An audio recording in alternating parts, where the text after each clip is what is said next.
బుర్ర పనిచేయక ఇప్పుడు ఈ సోషల్ మీడియాలో యాక్టివ్గా ఉండే వాళ్ళని భయపెట్టాలి, బెదిరించాలి. కేసులు పెడితే ఏం చేస్తారు, మహా అయితే జైలుకి పోతారు, మళ్ళీ వస్తారు, మళ్ళీ నోరుపుతారు. కాబట్టి వీళ్ళకి ఇప్పుడు ఇవి పెట్టాలి, రౌడీ షీట్ ఓపెన్ చేయాలి. మెయిన్ ఎవరికైనా ఉంటుంది కదా, అరే వాళ్ళ మీద ఒక రౌడీ షీట్ ఓపెన్ ఉందనేసి. కానీ భయపడతారా?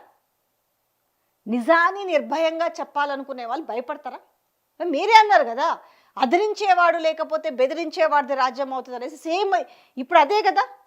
ఇప్పుడు ఆ మాట అయితే అదిరించాలి కదా. మరి అదిరించకపోతే మీ బెదిరించే వాళ్ళది మీరే దోచుకు తినుకుంటా ఎక్కడ పడితే అక్కడ బకాసురులాగా పడి, ఎట్లాగూ ఇచ్చిన మేనిఫెస్టో ఎక్కడో పోయింది, అది పెంట కుప్పలో వదిలేసారు ఒక రకంగా. ఇంత గౌరవంగా చూసుకోవాల్సిన మేనిఫెస్టోకి మీరే దాన్ని విలువలియలేదు.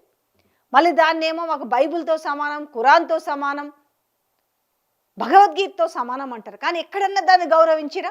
పొద్దున్న లేస్తే దాన్ని గౌరవించకపోగా నిత్య అబద్ధాల పుట్టలో మాట్లాడుతూ ఆ పుట్టని ఎవరైతే భగ్నం చేస్తారో వాళ్ళని రేపు మీరు ఇలాంటి కేసులు పెట్టి మీరు బెదిరించబోతున్నారు. ఇదే, ఇంతకు మించి ఏం లేదు. ఒక్కటన్నా పాజిటివ్ అంశాలు చెప్పండి.